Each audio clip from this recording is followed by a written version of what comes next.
ಸ್ನೇಹಿತರೆ, ಇವತ್ತಿನ ತರಗತಿಯಲ್ಲಿ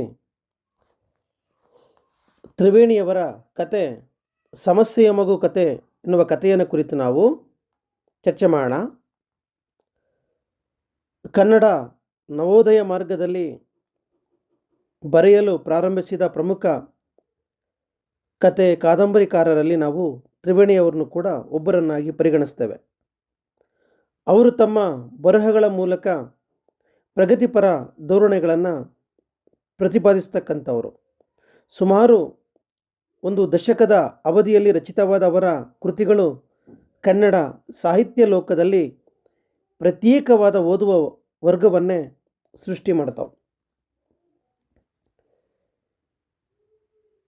ತ್ರಿವೇಣಿಯವರು 1928 ಸೆಪ್ಟೆಂಬರ್ 1ರಂದು ಮಂಡ್ಯದಲ್ಲಿ BM ಕೃಷ್ಣಸ್ವಾಮಿ ಮತ್ತು ತಂಗಮ್ಮ ದಂಪತಿಗಳ ಮಗಳಾಗಿ ಜನಿಸ್ತಾರೆ.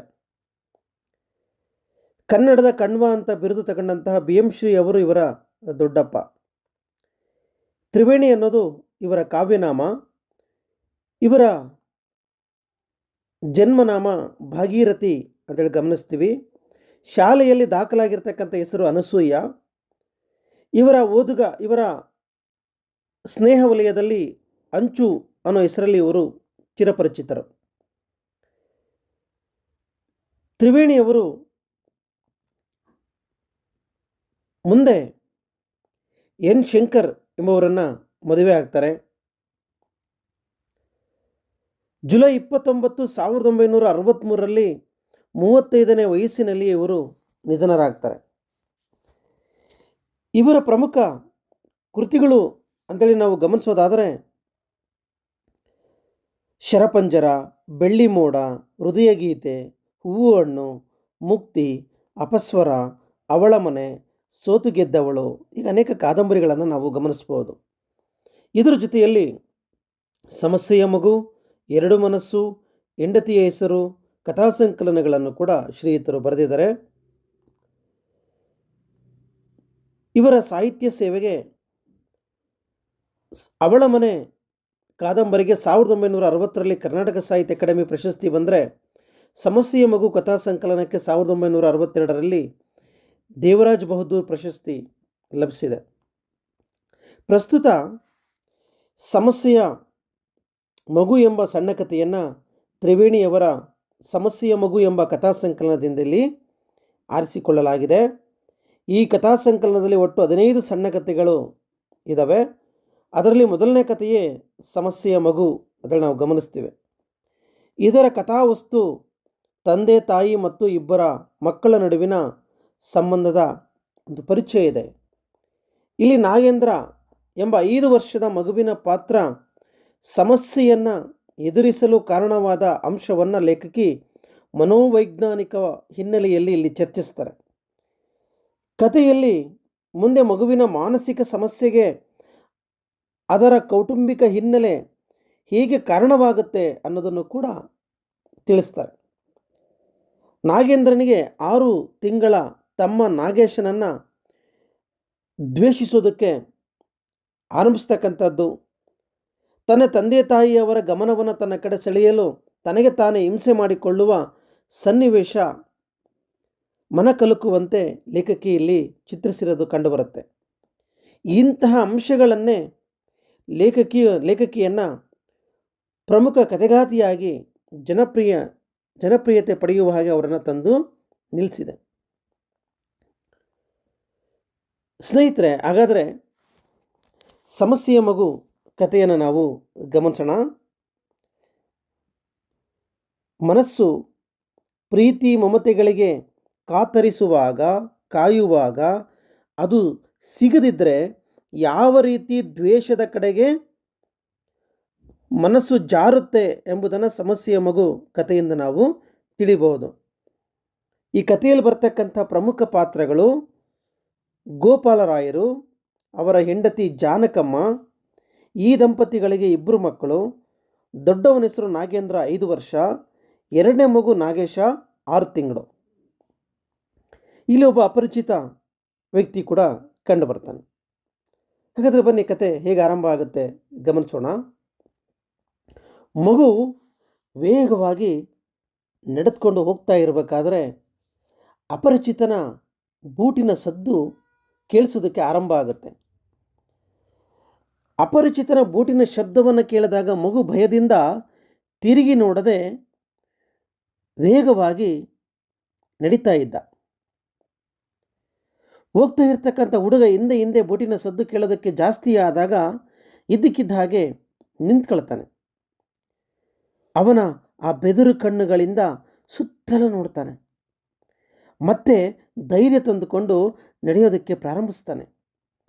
ಹುಡುಗನ ಈ ವರ್ತನೆ ಹಿಂದೆ ಬರುವ ಅಪರಿಚಿತನಲ್ಲಿ ಅನುಮಾನಕ್ಕೆ ಕಾರಣವಾಗುತ್ತೆ.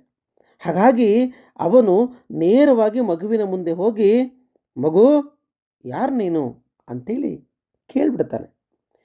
ಯಾವಾಗ ತತ್ಕ್ಷಣವೇ ಈ ರೀತಿ ಒಬ್ಬ ಅನಾಮಿಕ ಬಂದು ಮಗುವನ್ನು ಪ್ರಶ್ನೆ ಮಾಡಿದ್ನೋ, ಮಗು ಗಾಬರಿಯಾಗಿ ಭಯದಿಂದ ಸಣ್ಣಗೆ ಚೀರ್ತಾನೆ, ಕಿರಿಚಿ ಆ ಅಪರಿಚಿತನ ಕಡೆ ನೋಡ್ತಾನೆ. ಹುಡುಗನಿಗೆ ಸುಮಾರು 5 ವರ್ಷದ ಪ್ರಾಯ. ಕೋಮಲವಾಗಿರ್ತಕ್ಕಂಥ ಮುಖ ಬಿಸಿಲಿನ ತಾಪಕ್ಕೆ ಹಾಗೆ ಬಾಡಿತ್ತು. ಅವನ ದಟ್ಟವಾದ ಗುಂಗುರು ಕೂದಲು, ಅದನ್ನು ಆಗಾಗ ಸರಿ ಮಾಡ್ಕೊಳ್ತಕ್ಕಂಥ ಅವನ ಶೈಲಿ ನಮಗೆ ಲೇಖಕಿ ತಿಳಿಸ್ತಾರೆ. ಆ ಅಪರಿಚಿತ ಕೇಳ್ತಾನೆ, ನೀನು ಯಾರು ಮಗು ಎಂದಾಗ ಆ ಮಗು ಓಡೋಗೋದಕ್ಕೆ ಪ್ರಾರಂಭಿಸುತ್ತೆ. ಆಗ ಆ ಅಪರಿಚಿತ ಮಗುವನ್ನು ತನ್ನ ಒರಟಾದ ಕೈಗಳಿಂದ ಬಿಗಿಯಾಗಿ ಎಳೆದು, ನೀನು ಯಾರೋ, ಪೊಲೀಸರಿಗೆ ಹಿಡ್ಕೊಡ್ಬೇಕೇನು ಅಂಥೇಳಿ ಗದರಿಸಿದಾಗ ಮಗು ಬೇಡ ಅಂಥೇಳಿ ಮಾತಾಡತ್ತೆ. ಆ 5 ವರ್ಷದ ಮಗುವೇ ನಾಗೇಂದ್ರ. ಮಗುವಿಗೆ ಮನೆ ದಾರಿ ಗೊತ್ತಿದ್ದರೂ ಕೂಡ ಮನೆಯವರು ತನ್ನನ್ನು ಹುಡುಕಬೇಕು ಅನ್ನೋ ಕಾರಣಕ್ಕಾಗಿ ಬೆಳಗ್ಗೆಯೇ ಮನೆ ಬಿಟ್ಟದು ಹೊರಗಡೆ ಬಂದಿದೆ. ಇಲ್ಲಿ ಅಣ್ಣ ಎನ್ನುವ ಪದ ಪ್ರಯೋಗ ಇದೆ. ಇಲ್ಲಿ ಅಣ್ಣ ಅಂದರೆ ತಂದೆಯನ್ನು ಮಗು ಅಣ್ಣ ಅಂತೇಳಿ ಕರೀತಾ ಇದೆ.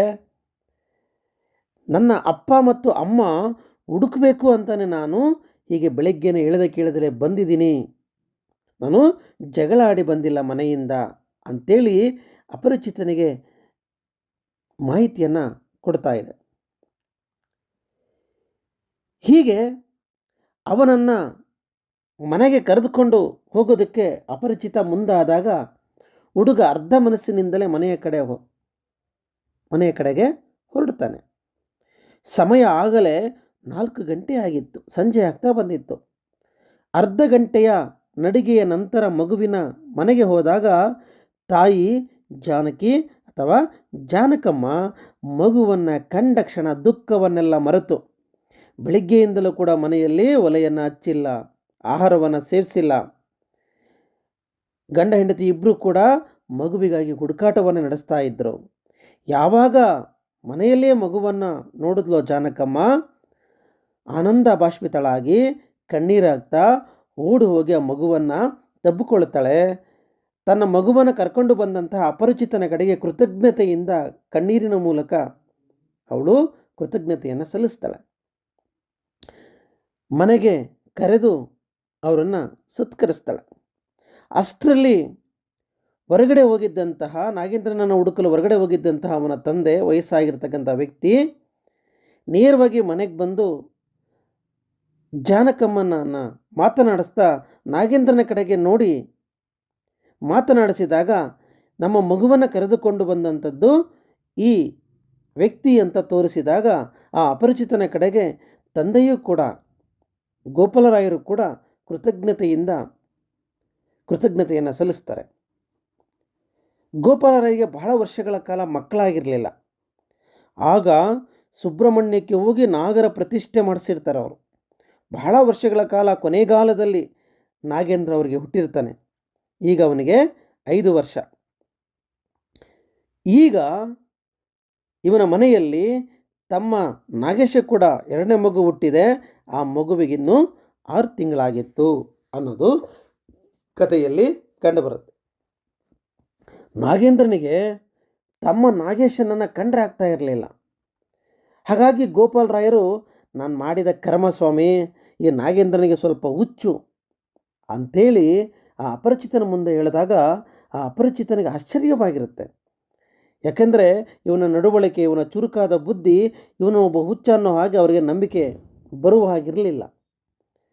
ಹಾಗಾಗಿ ಆಶ್ಚರ್ಯಚಕಿತರಾಗಿರ್ತಕ್ಕಂಥ ಅಪರಿಚಿತನು ಕೆಲವೊಂದು ಪ್ರಶ್ನೆಗಳನ್ನು ಗೋಪಾಲರಾಯರಿಗೆ ಕೇಳುತ್ತಾನೆ. ನಿಮ್ಮ ವಂಶದಲ್ಲಿ ಹುಚ್ಚಿದೆಯೇ? ಹುಡುಗ ಬೆದರಿಕೊಳ್ಳುವಂತಹ ಪ್ರಸಂಗವೇನಾದರೂ ನಡೆದಿತ್ತಾ? ಬೆಂಕಿ, ಜಲ, ಈ ಥರದ್ದು ಪ್ರಸಂಗಗಳಲ್ಲಿ ಬಯಕೆಯ ಪಟ್ಟಿದ್ದು ನಾವನ್ನು ನೋಡಿ ಅಂತೇಳಿ ಕೇಳಿದಾಗ ಹಿಂದಿನ 5 ವರ್ಷದ ಹಿಂದಿನ ನೆನಪುಗಳನ್ನು ಕಿದುಕಿ ಗೋಪಾಲರಾಯರು ಆ ಥರದ್ದು ಯಾವುದೂ ಘಟನೆಗಳು ನಡೆದಿಲ್ಲ ಅಂತೇಳಿ ಹೇಳ್ತಾನೆ. ಬಹಳ ವರ್ಷಗಳ ನಂತರ ನಾಗೇಂದ್ರ ಹುಟ್ಟಿದ್ರಿಂದ ಅವನನ್ನು ನಾವು ಬಹಳ ಪ್ರೀತಿಯಿಂದ ಸಾಕಿದ್ದೀವಿ ಸ್ವಾಮಿ. ಅವನು ಇಷ್ಟಪಟ್ಟಿರ್ತಕ್ಕಂಥ ವಸ್ತುಗಳನ್ನೆಲ್ಲ ನಾವು ತಂದು ಕೊಡ್ತಾ ಇದ್ವಿ. ಎಷ್ಟೋ ಸಾರಿ ಅರ್ಧರಾತ್ರಿಯಲ್ಲಿ ನಾನು ಜಾರುಬಂಡಿ ಆಡಬೇಕು ಅಂತಂದಾಗ ಕರ್ಕೊಂಡೋಗಿ ಮಧ್ಯರಾತ್ರಿಯಲ್ಲಿ ಆ ಜಾರುಕುಪ್ಪೆ ಅಂದರೆ ಜಾರುಬಂಡಿಯನ್ನು ಆಡಿಸ್ತಾ ಇದ್ವಿ. ನಮ್ಮ ಅಕ್ಕಪಕ್ಕದ ಜನ ಇವ್ರಿಗೆ ತಂದೆ ತಾಯಿಗಳಿಗೆ ಹುಚ್ಚಿಡ್ತಿದ್ದು ಇಷ್ಟು ರಾತ್ರಿಯಲ್ಲಿ ಕರ್ಕೊಂಡೋಗಿ ಆಡಿಸ್ತಾ ಇದ್ದಾರೆ ಅಂಥೇಳಿ ನಮ್ಮನ್ನು ನೋಡಿ ನಗ್ತಾ ಇದ್ದರು. ನಗೆಪಾಟ್ಲಿಗೆ ಒಳಗಾಗಿದ್ವಿ ನಾವು. ಅಷ್ಟು ಪ್ರೀತಿಯಿಂದ ಸಾಕಿದ್ವಿ ಅಂಥೇಳಿ ನಾಗೇಂದ್ರನನ್ನು ಯಾವ ರೀತಿಯಲ್ಲಿ ಸಾಕಿದ್ರು, ಹೇಗೆ ನೋಡ್ಕೊಂಡ್ವಿ ಅನ್ನುವ ವಿಚಾರಗಳನ್ನು ಗೋಪಾಲರಾಯರು ಅಪರಿಚಿತನಿಗೆ ತಿಳಿಸ್ತಾರೆ. ಇದೇ ಸಂದರ್ಭದಲ್ಲಿ ಕಣ್ಣೀರಾಗ್ತಾ ಜಾನಕಮ್ಮ, ನನ್ನ ಕರ್ಮ, ಇಂತಹ ಹುಡುಗನ ಬುದ್ಧಿ ಸ್ವಲ್ಪ ವಕ್ರವಾಗಿದೆ ಅಂಥೇಳಿ ಅವಳು ಕೂಡ ಏನು ಮಾಡ್ತಾಳೆ, ದುಃಖಿತಳಾಗ್ತಾಳೆ. ನಾಗೇಶ ಹುಟ್ಟಿದ ಮೇಲೆ ಹೀಗೆ ಬದಲಾಗಿರುವುದನ್ನು ಅಪರಿಚಿತನು ಗ್ರಹಿಸ್ತಾನೆ. ಇದೇ ವೇಳೆಗೆ ನಾಗೇಂದ್ರನ ಒಳಗೆ ಹೋಗಿ ನಾಗೇಶ ತನ್ನ ತಮ್ಮನಾಗಿರ್ತಕ್ಕಂಥ 6 ತಿಂಗಳ ಮಗು ನಾಗೇಶನ ಎಳೆಯ ಕೆನ್ನೆಯನ್ನು ಕಚ್ಚಿಬಿಟ್ಟು ಏನು ಮಾಡ್ತಾನೆ, ಕಿರುಚ್ತದೆ ಮಗು. ಆಗ ತಂದೆ ತಾಯಿ ಬೆಚ್ಚಿ ಬಿದ್ದು ಸುತ್ತ ನೋಡ್ತಾರೆ, ನಾಗೇಂದ್ರ ಕಾಣಿಸ್ತಾ ಇಲ್ಲ. ಎಲ್ಲಿದ್ದಾನೆ ಅಂತಂದರೆ ಒಳಗೆ ಹೋಗ್ಬಿಟ್ಟು ಆಗಲೇ ಮಗುವ ಕೆನ್ನೆಯನ್ನು ಕಚ್ಚಿಬಿಟ್ಟಿದ್ದಾನೆ. ಹಾಗಾಗಿ ತಂದೆ ಬಹಳ ಸಿಟ್ಟಿನಿಂದ ಕ್ರೋಧದಿಂದ ಅವನನ್ನು ಹೊಡೆಯೋದಕ್ಕೆ ಹೋಗ್ತಾರೆ. ಅಷ್ಟರಲ್ಲೇ ಜಾನಕಮ್ಮ ಮಗುವನ್ನು ತಂದೆಯ ಏಟಿನಿಂದ ಬಿಡಿಸ್ಕೊಳ್ತಾಳೆ. ಅದು 4 ಏಟು ಅವನಿಗೆ ಬೀಳ್ತವೆ. ನಾಗೇಂದ್ರ ತನ್ನ ತಮ್ಮನಾಗಿರುವ ನಾಗೇಶನ ವಿಚಾರದಲ್ಲಿ ಮಾತ್ರ ಹೀಗೆ ವರ್ತಿಸ್ತಾ ಇದ್ದ. ಅವನು ಅದೇ ವಯಸ್ಸಿನ ಬೇರೆ ಮಕ್ಕಳ ಜೊತೆ, ತನ್ನ ಸ್ನೇಹಿತರ ಜೊತೆ ಭಾಳ ಸ್ನೇಹದಿಂದ ಇರ್ತಾ ಇದ್ದ ಎಂದು ತಂದೆ ತಾಯಿಗಳು ಹೇಳ್ತಾರೆ. ಅಪರಿಚಿತ ವ್ಯಕ್ತಿಯು, ಸ್ವಾಮಿ ಹಾಗಾದರೆ ನಾನು 1-2 ದಿನ ಬಂದು ಈ ನಾಗೇಂದ್ರನ ಈ ವರ್ತನೆಯನ್ನು ಗಮನಿಸೋದಕ್ಕೆ ನೀವು ಅವಕಾಶ ಮಾಡಿಕೊಡಬೇಕು ಅಂತ ಕೇಳಿದಾಗ ಅದಕ್ಕೆ ಗೋಪಾಲರಾಯರು ಮತ್ತು ಜಾನಕಮ್ಮ ಆಗಬಹುದು ಅಂತೇಳಿ ಒಪ್ಪಿಗೆಯನ್ನು ಕೊಡ್ತಾರೆ. ಗೋಪಾಲರಾಯರು, ನಾನು ಇರಲಿ ಬಿಡಲಿ ಮನೆಯಲ್ಲಿ ಬಂದು ನೀವು ಮಾತಾಡಿಸ್ಕೊಂಡು ಹೋಗ್ರಿ ಅಂತ ಹೇಳ್ತಾರೆ. ಹಾಗಾಗಿ ಮರುದಿನವೇ ಸಂಜೆ 5 ಗಂಟೆಗೆ ಅಪರಿಚಿತ ನಾಗೇಂದ್ರನ ಮನೆಗೆ ಬರ್ತಾನೆ ಅವನನ್ನು ಮಾತನಾಡಿಸೋದಕ್ಕೆ. ಮನೆಗೆ ಹೋಗಿ ಮಾತನಾಡಿಸುವ ಹೊತ್ತಿಗೆ ಒಂದು ಸ್ವಲ್ಪ ತಾದ ಕೂಡಲೇ ಗೋಪಾಲರಾಯರು ಸಹ ಮನೆಗೆ ಬರ್ತಾರೆ. ಕುಶಲೋಪರಿಯನ್ನು ವಿಚಾರಿಸ್ತಾರೆ. ಅದೇ ಸಂದರ್ಭದಲ್ಲೇ ಹೊರಗೋಗಿರ್ತಕ್ಕಂಥ ಗೋಪಾಲರಾಯರು ಮನೆಗೆ ಬಂದಾಗ 6 ತಿಂಗಳ ಮಗು ನಾಗೇಶನಿಗಾಗಿ ರೋಜಾ ಬಣ್ಣದ ಹುಲ್ಲಂದಾರದ ಸ್ವೆಟರನ್ನು ತಂದು ತೊಡಿಸಿದಾಗ ನಾಗೇಂದ್ರನಿಗೆ ಸಿಟ್ಟು ಅನ್ನೋದು ಇಡೀ ಅವನ ಪಾದದಿಂದ ಮುಡಿಯವರೆಗೂ ಆವರಿಸ್ಕೊಳ್ಳುತ್ತೆ. ತನ್ನ ಸಿಟ್ಟನ್ನು ಹೊರಗಾಕೋದಕ್ಕೆ ಅವನೇನು ಮಾಡ್ತಾನೆ, ಆ ಕ್ಷಣ ಅಡಿಗೆ ಮನೆಗೆ ಹೋಗಿ ಕೈ ಬೆರಳನ್ನು ಇಳಿಗೆ ಮನೆಯಲ್ಲಿ ಅವನು ಕೊಯ್ಕೊಳ್ತಾನೆ. ರಕ್ತಸಿಕ್ತವಾಗುತ್ತೆ. ಅಂದರೆ ಅತಿಯಾದ ಪ್ರೀತಿ ನಾಗೇಶನಿಗೆ ತೋರಿಸ್ತಾ ಇರಬೇಕಾದ್ರೆ ನಾಗೇಂದ್ರನಿಗೆ ಅದನ್ನು ಸಹಿಸ್ಕೊಳ್ಳೋದಕ್ಕಾಗ್ತಾ ಇರಲಿಲ್ಲ. ಹಾಗಾಗಿ ಅವನು ತನ್ನ ದೇಹವನ್ನೇ ದಂಡಿಸ್ಕೊಳ್ತಾ ಇದ್ದ. ಹಾಗಾಗಿ ತಾಯಿ ಇದೇ ರೀತಿಯ ಘಟನೆಯನ್ನು ನೆನಪು ಮಾಡಿಕೊಳ್ತಾಳೆ. ಒಮ್ಮೆ ನಾಗೇಶನಿಗೆ ಚಂದ್ರನನ್ನು ತೋರಿಸ್ತಾ ಊಟ ಮಾಡಿಸ್ತಾ ಇದ್ದಾಗ ಈ ನಾಗೇಂದ್ರ ಮನೆಯ ಒಳಗೆ ಅಡಿಗೆ ಮನೆಗೆ ಹೋಗಿ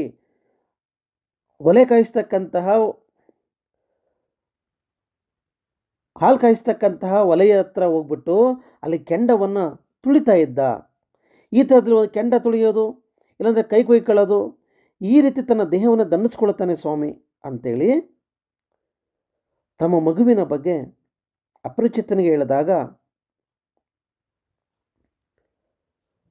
ತಂದೆ ತಾಯಿಗಳು, ಹೀಗೆ ನಮಗೆ ಇವನು ತುಂಬ ತೊಂದರೆ ಕೊಡ್ತಾನೆ, ಹಾಗಾಗಿ ಇವನೊಬ್ಬ ಸಮಸ್ಯೆಯ ಮಗು ಆಗಿದ್ದಾನೆ ಅಂಥೇಳಿ ತಂದೆ ತಾಯಿಗಳು ಹೇಳಿದಾಗ ಆಗ ಅಪರಿಚಿತ ಇದನ್ನೆಲ್ಲ ಗ್ರಹಿಸಿರ್ತಕ್ಕಂಥ ಅಪರಿಚಿತ ಹೇಳ್ತಾನೆ, ಇಲ್ಲಮ್ಮ ಸ್ವಾಮಿ, ನಿಮ್ಮ ಮಗು ಸಮಸ್ಯೆಯ ಮಗು ಅಲ್ಲ, ಅವನಿಗೆ ಹುಚ್ಚಿಲ್ಲ. ಆದರೆ ತಂದೆ ತಾಯಿಗಳೇ ಅವನಿಗೆ ಸಮಸ್ಯೆಯ ಮೂಲ ಆಗಿದ್ದಾರೆ ಅಂತ ಹೇಳಿದಾಗ ನಾವೇ ನಮ್ಮ ಮಗುವಿನ ಈ ವರ್ತನೆಗೆ ಕಾರಣ ಅನ್ನೋದನ್ನು ಅವ್ರ ಕೈಲಿ ಅರಗಿಸ್ಕೊಳ್ಳೋದಕ್ಕಾಗಲ್ಲ. ಆಗ ಅಪರಿಚಿತ ಬಿಡಿಸಿ ಹೇಳ್ತಾನೆ, ನೋಡ್ರಿ, ನಾಗೇಂದ್ರ ಬಹಳ ವರ್ಷಗಳ ನಂತರದಲ್ಲಿ ನಿಮಗೆ ಹುಟ್ಟಿದಂತಹ ಮಗ. ಬಹಳ ಅಪರೂಪಕ್ಕೆ ಬಹಳ ವರ್ಷಗಳಾದ ಮೇಲೆ ಹುಟ್ಟಿದ್ದಕ್ಕೆ ನೀವು ಆ ಮಗುವಿನ ಮೇಲೆ ಪ್ರೀತಿ, ಮಮತೆ, ಪುತ್ರ ಸ್ನೇಹದ ಆ ಹಾಲಿನ ಕಡಲ ಹಾಗೆ ಅವನಲ್ಲಿ ನೀವು ಪ್ರೀತಿಯನ್ನು ತೋರಿದ್ರಿ. ಆದರೆ 5 ವರ್ಷ ಆದ ನಂತರದಲ್ಲಿ ನಿಮಗೆ ಎರಡನೇ ಮಗು ನಾಗೇಶ ಹುಡ್ತಾನೆ. ಆದರೆ ನಾಗೇಶ ಹುಟ್ಟಿದಾಗ ನಾಗೇಂದ್ರನ ಕಡೆಗೆ ತಿರುಗಿದ್ದಂತಹ ಪ್ರೀತಿ ನಾಗೇಶನ ಕಡೆ ಯಾವಾಗ ತಿರುಗ್ತೋ ಹಾಗೆ ನಾಗೇಂದ್ರನಿಗೆ ನನ್ನ ಮನೆಯಲ್ಲಿ ನನಗೊಬ್ಬ ಪ್ರತಿಸ್ಪರ್ಧಿ ಹುಟ್ಟಿದ್ದಾನೆ. ನೀವು ಅತಿಯಾದ ಪ್ರೀತಿಯನ್ನು ನಾಗೇಶನಿಗೆ ತೋರಿಸ್ತಾ ಇರೋದರಿಂದ ಆ ಪ್ರೀತಿ ನಾಗೇಂದ್ರನಲ್ಲಿ ದ್ವೇಷವನ್ನು ಬೆಳೆಸೋದಕ್ಕೆ ಕಾರಣ ಆಯಿತು. ಹಾಗಾಗಿ ನೀವು ನಾಗೇಂದ್ರನಲ್ಲಿ ತೋರಿರ್ತಕ್ಕಂತಹ ಆ ಅಸಡ್ಡೆ, ಅವನಿಗೆ ಅತಿಯಾಗಿ ನೀವು ಪ್ರೀತಿಯನ್ನು ಮಾಡದೇ ಇರೋದೇ ಅವನ ಈ ದ್ವೇಷಕ್ಕೆ ಕಾರಣ. ಅದರ ಜೊತೆಗೆ ನೀವು ನಾಗೇಂದ್ರನಿಗೆ ಹುಚ್ಚು ಅಂತ ಯಾವಾಗ ಹೇಳಿದ್ರೋ ಇದರಿಂದ ಅವನ ಸ್ಥಿತಿ ಮತ್ತಷ್ಟು ಕೂಡ ಶೋಚನೀಯವಾಯಿತು. ಹಾಗಾಗಿ ಅವನು ದೇಹವನ್ನು ದಂಡಿಸ್ಕೊಳ್ತಾ ಇದ್ದ. ನೀವಿಬ್ಬರು ಕೂಡ ಕಿರಿಯ ಮಗುವಿನ ಆಟಪಾಠಗಳಲ್ಲಿ ತನ್ಮಯರಾಗಿದ್ದಾಗ ತನ್ನ ದೇಹವನ್ನು ದಂಡಿಸಿಕೊಳ್ಳುವ ಮೂಲಕ ನಿಮ್ಮ ಗಮನವನ್ನು ತನ್ನ ಕಡೆ ತಿರುಗಿಸ್ಕೊಳ್ಳೋದಕ್ಕೆ ಪ್ರಯತ್ನ ಪಡ್ತಾ ಇದ್ದ. ನಿನ್ನೆ ದಿನ ನಾನು ನಿಮ್ಮ ಮನೆ ಕರ್ಕೊಂಡು ಬಂದಾಗಲೂ ಕೂಡ ನಮ್ಮ ಅಣ್ಣ ಅಮ್ಮ ಹುಡುಕ್ಲಿ ಅಂತಲೇ ನಾನು ಮನೆ ಬಿಟ್ಟು ಬಂದಿದ್ದು ಅಂತೇಳಿ ಅವನು ಇದೇ ಕಾರಣಕ್ಕೆ ಹೇಳಿದ್ದು. ನೀವು ಅವನಿಗಾಗಿ ಹಂಬಲಿಸ್ಬೇಕು ಅನ್ನೋದೇ ಅವನಿಗೆ ಬಹಳ ಮುಖ್ಯವಾಗಿರ್ತಕ್ಕಂಥ ಅಂಶ. ನನ್ನ ತಂದೆ ತಾಯಿ ನನಗೆ ಪ್ರೀತಿ ತೋರಿಸ್ಬೇಕು, ನನ್ನನ್ನು ಗಮನಿಸ್ಬೇಕು ಅನ್ನೋದೇ ಅವನ ಮನಸ್ಸಲ್ಲಿರೋದು. ಹಾಗಾಗಿ ಅವನಿಗೆ ಗೋಪಾಲ್ ರಾಯರೇ, ನಾಗೇಂದ್ರನಿಗೆ ಖಂಡಿತವಾಗಿಯೂ ಕೂಡ ಹುಚ್ಚಿಲ್ಲ. ನೀವು ಅವನಿಗೆ ಮಾಡ್ತಿರ್ತಕ್ಕಂತಹ ಪಾಲನೆ ಲಾಲನೆ ಅಂತಕ್ಕಂಥದ್ದು ಸಾಲದು. ಹಾಗಾಗಿನೇ ಮಗು ಹೀಗೆ ಬದಲಾಗಿದೆ. ಹಾಗಾಗಿ ಇಬ್ಬರನ್ನು ಕೂಡ ನೀವು ಪ್ರೀತಿಸ್ತೀರಿ ಎಂಬುದನ್ನು ಅವರಿಗೆ ತೋರಿಸಿ. ನಾಗೇಂದ್ರನಷ್ಟೇ ನಾಗೇಶ್ನಷ್ಟೇ ಇಬ್ಬರು ಕೂಡ ನಮಗೆ ಸಮಾನರು, ಇಬ್ಬರು ಕೂಡ ಎರಡು ಕಣ್ಣುಗಳಿದ್ದ ಹಾಗೆ ಅನ್ನೋದನ್ನು ಅವನಿಗೆ ಅರ್ಥ ಮಾಡಿಸ್ರೆ. ಒಂದು ಮಗು 4 ಜನರಂತೆ ಆಗಬೇಕಾದ್ರೆ ತಾಯಿ ತಂದೆಯ ಪ್ರೀತಿ, ಲಾಲನೆ, ಪಾಲನೆ, ಸ್ನೇಹ ಅದು ಅವಶ್ಯಕವಾಗಬೇಕು. ನೀರಿಲ್ಲದೆ ಇದ್ದರೆ ಗಿಡ ಹೆಂಗೆ ಒಣಗೋಗುತ್ತೋ, ಲಾಲನೆ ಪಾಲನೆ ಇಲ್ದಿರ್ತಕ್ಕಂಥ ಮಗುವಿನ ಮನಸ್ಸು ಕೂಡ ಏನಾಗುತ್ತೆ, ಒಣಗೋಗುತ್ತೆ. ಹಾಗಾಗಿ ಆ ಎಳೆಯ ಆ ಭಗ್ನ ಹೃದಯ ಹೊರಗೆ ಪ್ರೀತಿಯನ್ನು ಹರಿಸ್ತಾ ಇದೆ. ಹಾಗಾಗಿ ನೀವು ಆ ಪ್ರೀತಿಯನ್ನು ಕೊಡಿ ಅಂತೇಳಿ ಹೇಳಿದಾಗ ಇದನ್ನು ಅರ್ಥ ಮಾಡಿಕೊಂಡಂತಹ ಗೋಪಾಲ್ ರಾಯರು ಜಾನಕಮ್ಮ ಅಪರಿಚಿತನ ಮಾತುಗಳನ್ನು ಕೇಳಿ ಕೊನೆಗೆ ತಗ್ಗಿದ ಧ್ವನಿಯಲ್ಲಿ, ಬಹಳ ದೊಡ್ಡ ತಪ್ಪು ಮಾಡಿದೆ ಸರ್. ಇಂದಿನಿಂದ ನನ್ನ ಕೈಲಾದ ಮಟ್ಟಿಗೆ ನಾಗೇಂದ್ರನನ್ನು ತಿದ್ದುವ ಪ್ರಯತ್ನ ಮಾಡ್ತಾನೆ, ನಮ್ಮ ವರ್ತನೆಯನ್ನು ತಿದ್ದುಕೊಳ್ತೇವೆ ಅಂತೇಳಿ ಹೇಳ್ತಾರೆ. ಆಗ ಅಪರಿಚಿತ ಇನ್ನು ಅವರಿಗೆ ತಾನಿನ್ನು ಹೊರಡ್ತೇನೆ ಅಂತ ಹೇಳಿ ಅಲ್ಲಿಂದ ಹೊರಟು 2 ತಿಂಗಳ ಕಾಲ ಗೋಪಾಲ್ ರಾಯರ ಮನೆ ಕಡೆಗೆ ಅವರು ಹೋಗಿರಲಿಲ್ಲ. ಆ ನಂತರ ಒಂದು ದಿನ ಸಂಜೆ ಬಿಡುವು ಮಾಡಿಕೊಂಡು ನಾಗೇಂದ್ರ ಈಗ ಹೇಗಿದ್ದಾನೆ ಅಂತೇಳಿ ಮಾತಾಡಿಸ್ಕೊಂಡು ಬರೋದಕ್ಕೆ ಆ ಅಪರಿಚಿತ ಹೊರಟಾಗ ಹಾಲಿನ ಒಳಗೆ ಹೊರಾಂಗಣದಲ್ಲಿ ನಾಗೇಶ ಮಲಗಿರ್ತಾನೆ. ನಾಗೇಂದ್ರ ಅವನ ಪಕ್ಕದಲ್ಲಿ ಕುಳಿತು ಬಣ್ಣದ ಬಲೂನನ್ನು ಊದಿ ತಮ್ಮನ ಮುಂದೆ ಹಿಡ್ಕೊಂಡು ಆಟ ಆಡಿಸ್ತಾ ಇರ್ತಾನೆ. ಆ ಬಣ್ಣದ ಬಲೂನನ್ನು ಮಗು ಹಿಡ್ಕೊಳ್ಳೋದಕ್ಕೆ ಪ್ರಯತ್ನ ಪಡ್ತಾ ಇರುತ್ತೆ. ನಾಗೇಶ ಸಂತೋಷದಿಂದ ಕೇಕೆ ಹಾಕ್ತಾ ಇರ್ತಾನೆ. ತಮ್ಮನನ್ನು ನೋಡಿ ನಾಗೇಂದ್ರ ನಗ್ತಾ ಇರ್ತಾನೆ. ಈ ಪ್ರಸಂಗವನ್ನು ನೋಡಿ ಅಪರಿಚಿತನಲ್ಲಿ ಆಶ್ಚರ್ಯ ಆಗುತ್ತೆ. ಆ ಬದಲಾವಣೆ ಸಂತೋಷವನ್ನು ತರಿಸುತ್ತೆ. ಆಗ ಅಪರಿಚಿತನನ್ನು ನೋಡಿರತಕ್ಕಂತಹ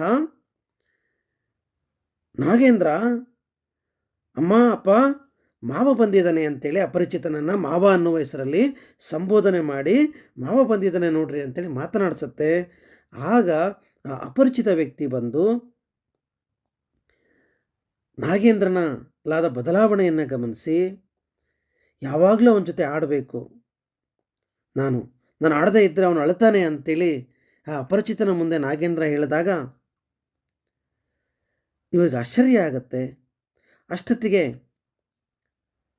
ಅಣ್ಣ ಮಾವ ಬಂದಿದ್ದಾರೆ ಅಂತ ಕರೀತಾನೆ, ತನ್ನ ತಂದೆಯನ್ನು ಕರೀತಾನೆ.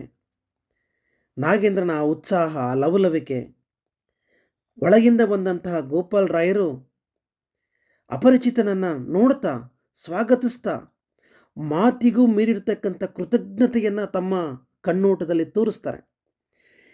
ನೀವು ಹೇಳಿರ್ತಕ್ಕಂಥ ಪ್ರತಿ ವಿಚಾರಗಳು ಕೂಡ ಸತ್ಯ. ನೀವು ನಮ್ಮ ಮನಸ್ಸಿನಲ್ಲಿ ಆವರಿಸಿಕೊಂಡ ಈ ಅಂಧಕಾರವನ್ನು ನೀವು ತೊಲಗಿಸಿದ್ರಿ. ನಮ್ಮ ಮಗ ಯಾಕೆ ಈ ರೀತಿ ಆದ ಅನ್ನೋದನ್ನು ನಮಗೆ ಅರ್ಥ ಮಾಡಿಸಿದ್ರಿ. ಈಗ ನಾವು ಅವರಿಬ್ಬರನ್ನು ಕೂಡ ಬಹಳ ಪ್ರೀತಿಯಿಂದ ನೋಡ್ಕೊಳ್ತಾ ಇದ್ದೇವೆ. ಹಾಗಾಗಿ ಇವತ್ತು ನಮ್ಮ ಮನೆ ನಂದನವನವಾಗಿದೆ ಅಂಥೇಳಿ ಈ ಕಥೆಯಲ್ಲಿ ಲೇಖಕಿ ತ್ರಿವೇಣಿಯವರು ಮನೋವೈಜ್ಞಾನಿಕ ಹಿನ್ನೆಲೆಯಲ್ಲಿ ಈ ಕಥೆಯನ್ನು ಚರ್ಚಿಸ್ತಾರೆ. ಹಾಗಾಗಿ ಎಷ್ಟೋ ಕುಟುಂಬಗಳಲ್ಲಿ ಮಕ್ಕಳು ಕೆಟ್ಟು ಹಾದಿ ಹಿಡಿಯೋದಕ್ಕೆ ಸ್ನೇಹಿತರೋ, ತಂದೆ ತಾಯಿಗಳ ವರ್ತನೆಯೋ ಅಥವಾ ಸಮಾಜವೋ ಕಾರಣವಾಗಿರುತ್ತೆ. ಅದರ ಮೂಲವನ್ನು ಹುಡುಕಿ ಅಲ್ಲಿಂದ ನಾವು ಮಕ್ಕಳನ್ನು ಹೊರಗಡೆ ತಂದಾಗ ಮಕ್ಕಳು ಈ ಸಮಾಜದ ಒಬ್ಬ ಒಳ್ಳೆಯ ಪ್ರಜೆಯಾಗಿ ಬೆಳೆಯೋದಕ್ಕೆ ಸಾಧ್ಯತೆ ಇದೆ.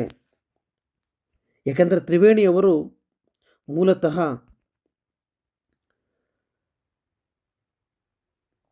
ಮನೋವೈಜ್ಞಾನಿಕ ಪದವೀಧರೆ, ಮನೋಶಾಸ್ತ್ರಜ್ಞೆ. ಹಾಗಾಗಿ ಇಲ್ಲಿ ಮಗುವಿನ ಆ ಮನಸ್ಥಿತಿಯನ್ನು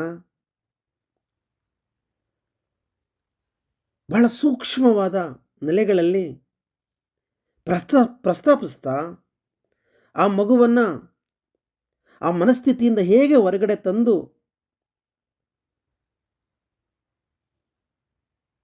ತರ್ತಾರೆ ಅನ್ನೋದನ್ನು ಈ ಕಥೆಯಲ್ಲಿ ಚರ್ಚೆ ಮಾಡುತ್ತೆ. ಹಾಗಾಗಿ ನೀವು ಕಥೆಯನ್ನು ಪರೀಕ್ಷೆಗೆ ಉತ್ತರ ಬರೆಯುವಾಗ ಕಥೆಯಲ್ಲಿ ಬರ್ತಕ್ಕಂಥ ಕುಟುಂಬ ಗೋಪಾಲರಾಯರು ಮತ್ತು ಜಾನಕಮ್ಮ ಕುಟುಂಬ. ಅದರಲ್ಲಿ ಇಬ್ಬರು ಮಕ್ಕಳು, ದೊಡ್ಡವನು ನಾಗೇಂದ್ರ, ಸಣ್ಣವನು ನಾಗೇಶ. ದೊಡ್ಡವನಿಗೆ 5 ವರ್ಷ, ಸಣ್ಣವನಿಗೆ 6 ತಿಂಗಳು. ನಾಗೇಂದ್ರ ಮನೆ ಬಿಟ್ಟು ಹೋದಾಗ ಮನೆಗೆ ಕರ್ಕೊಂಡು ಬಂದು ಅವನಲ್ಲಿ ಬದಲಾವಣೆಗೆ ಕಾರಣರಾಗ್ತಕ್ಕಂಥದ್ದು ಅಪರಿಚಿತ ವ್ಯಕ್ತಿ. ಇಲ್ಲಿ ನೀವು ಲೇಖಕರಂತ ಬೇಕಾದರೂ ಕರ್ಕೋಬೋದು ಅಥವಾ ಅಪರಿಚಿತ ವ್ಯಕ್ತಿ ಅಂತ ಆದರೂ ಬೇಕಾದ್ರೆ ನೀವು ಕರ್ಕೋಬಹುದು. ಹಾಗಾಗಿ ಈ ಪಠ್ಯಕ್ಕೆ ಸಂಬಂಧಪಟ್ಟ ಹಾಗೆ ನಿಮಗೆ ಲೇಖಕರ ಮೇಲೆ 2 ಅಂಕದ ಪ್ರಶ್ನೆ ಕೇಳಬಹುದು. ಇದರಲ್ಲಿ ಯಾವುದಾದರೂ ಮುಖ್ಯವಾದ ಸಾಲುಗಳನ್ನು ಸಂದರ್ಭಕ್ಕೆ ಕೇಳಬಹುದು. ದೀರ್ಘ ಪ್ರಶ್ನೆಗೆ ಕಥೆಯನ್ನು ಕೇಳುವ ಸಾಧ್ಯತೆ ಇರುತ್ತೆ. ಹಾಗಾಗಿ ಮನೋವೈಜ್ಞಾನಿಕ ನೆಲೆಯಲ್ಲಿಯೇ ಪ್ರಶ್ನೆಯನ್ನು ಕೇಳತಕ್ಕಂಥ ಸಾಧ್ಯತೆ ಇರುತ್ತೆ. ಈ ಹಿನ್ನೆಲೆಯಲ್ಲಿ ನೀವು ಪಠ್ಯವನ್ನು ಓದ್ಕೋಬೇಕಾಗತ್ತೆ. ಮುಂದಿನ ತರಗತಿಯಲ್ಲಿ ಮತ್ತೊಂದು ಪಠ್ಯವನ್ನು ಕುರಿತು ಚರ್ಚೆ ಮಾಡೋಣ. ನಮಸ್ಕಾರ.